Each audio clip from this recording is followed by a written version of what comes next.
evening air hung thick with the scent of rain and motor oil as Margaret wiped down the last table at Murphy's Diner. The fluorescent lights hummed overhead, casting their familiar glow across the worn vinyl booths and checkered linoleum floor. She had been working the night shift for 3 years now, ever since her husband Frank passed away, and the tips from truckers and late-night travelers helped her make ends meet. At 62, Margaret had learned to read people quickly. The way they held their shoulders told her if they were carrying burdens. The look in their eyes revealed whether they needed just coffee or something deeper, like understanding. She moved with quiet efficiency, her silver hair pulled back in a practical bun, her uniform pressed despite the long hours.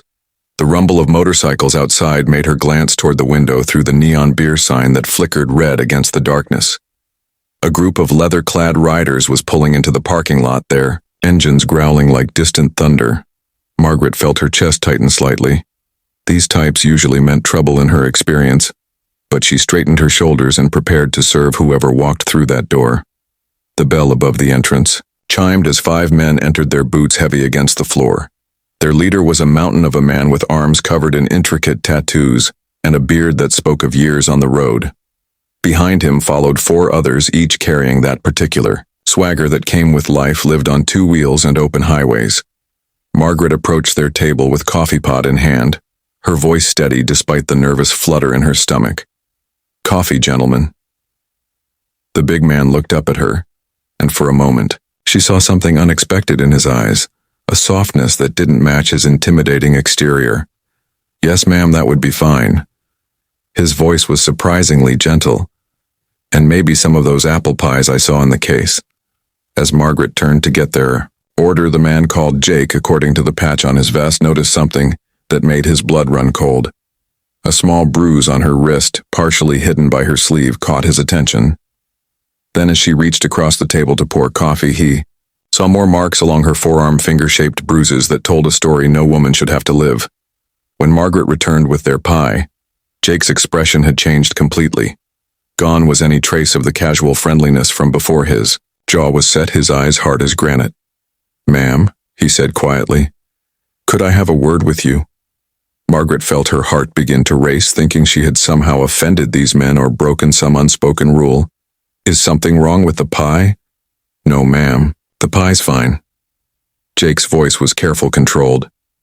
"It's just that I couldn't help but notice." He paused, choosing his words like a man walking through a minefield. "Those marks on your arms, they look fresh." Margaret instinctively pulled her sleeves down further, her face flushing with embarrassment and fear. "I don't know what you mean." Jake leaned forward, his massive frame somehow managing to seem less threatening rather than more. "My name is Jake, and I've been riding these roads for 25 years. I've seen a lot of things, some I wish I could forget." He gestured to his companions. "We all have.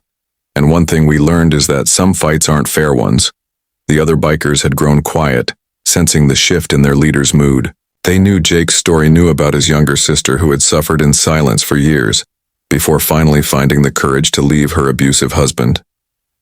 They had all sworn that day to never turn away when they saw the signs. "Ma'am, if someone is hurting you," Jake continued, his voice growing even gentler, "you don't have to face it alone." Margaret's composure began to crumble, the walls she had built around her pain starting to shake. "You don't understand," she whispered. "My son, he's been having trouble since his father died. The drinking, the anger, I'm all he has left."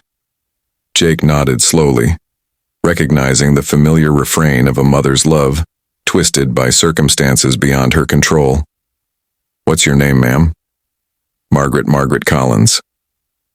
"Well, Margaret, I want to tell you something that might sound strange coming from someone like me." Jake reached into his vest pocket and pulled out a worn photograph showing a beautiful young woman with kind eyes. "This was my sister Sarah. She was about your age when she finally found the courage to ask for help." Margaret looked at the photograph, then back at Jake's weathered face, seeing now the family resemblance in the shape of their eyes. "What happened to her?"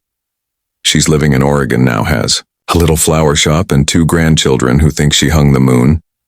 Jake's voice carried the warmth of genuine pride. "But it took her a long time to get there, and she didn't have to do it alone." The diner had grown completely silent except for the gentle hum of the coffee machine and the distant sound of traffic on the highway. Margaret felt something she hadn't experienced in months, a tiny spark of hope flickering in the darkness that had become her daily existence. "I don't have anywhere else to go," she admitted, her voice barely above a whisper.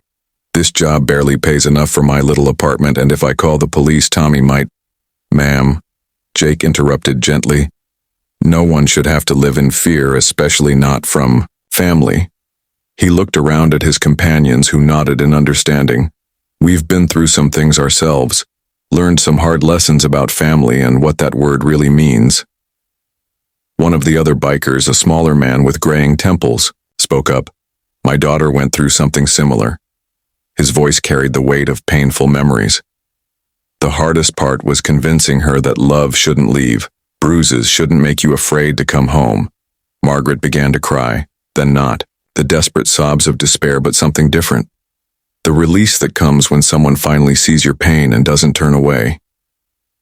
"I used to have dreams," she said through her tears. "Small ones, like maybe taking a photography class or visiting my sister in Colorado." Jake reached across the table and gently placed his massive hand over her smaller one.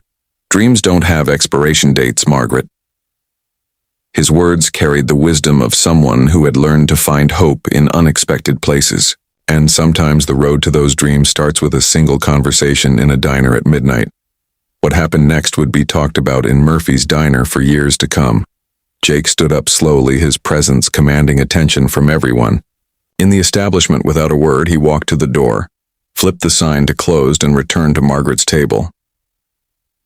"Here's what we're going to do," Jake said, his voice carrying the authority of a man accustomed to making difficult decisions. "My friend Eddie here," he gestured to one of his companions, "runs a women's shelter 2 towns over. Safe place. Good people who understand these situations." Eddie nodded, speaking with quiet confidence. "We've helped a lot of folks get back on their feet, Margaret. It's not charity, it's community." "But my job," Margaret protested. "I can't just leave." Jake smiled for the first time that evening, transforming his intimidating features into something almost paternal. "Margaret, I've been in business for 30 years, started with one motorcycle repair shop, now I have 5 across 3 states. He paused, letting that sink in. "I could use someone with your work ethic, someone who knows how to treat people right to manage my newest location." Margaret stared at him in disbelief. "You don't even know me." "I know enough," Jake replied. "I know you've been working this shift alone for 3 years, never missed a night. According to the schedule on that wall, I know you remember how everyone likes their coffee and you ask about their families. I know you've been holding yourself together through something that would break a lot of people." The other bikers began sharing their own stories. Then each had faced their own struggles with addiction, loss, family trauma. They spoke of second chances and the unexpected kindness of strangers who became family. They talked about learning that strength sometimes looked like asking for help. As the night wore on, Margaret felt something shifting inside her chest. The tight knot of fear and resignation that had lived there for so long began to loosen. She thought about her late husband, Frank, and how he used to say that angels sometimes wore leather jackets and rode motorcycles. "What about Tommy?" she asked, finally voicing her deepest fear. Jake's expression grew serious but not unkind. "Margaret, your son is a grown man and his choices are his own. You raising him with love and sacrifice doesn't mean you owe him your safety or your future." He paused, choosing his words carefully. "Sometimes the most loving thing we can do for someone is to stop enabling their worst behavior," Eddie added gently. "The shelter has counselors, people who specialize in family situations like this. They can help you figure out how to love your son while still protecting yourself." Margaret looked around the diner at these unlikely guardian angels who had wandered into her life on a random Tuesday night. She thought about all the times she had served coffee to strangers, never knowing their stories, their struggles, their capacity for unexpected kindness. "I have a photograph album in my apartment," she said quietly. "Pictures of Frank and me from when we were young, traveling across the country in an old Buick." Her voice grew stronger. "I haven't looked at it in years, couldn't bear to remember what happiness felt like." Jake smiled again. Well, Margaret, sounds like it's time to start making some new memories. What followed was not a dramatic rescue scene, but something far more powerful. The quiet mobilization of people who had learned to recognize pain and respond with practical love. Eddie made phone calls to the shelter, arranging immediate place me.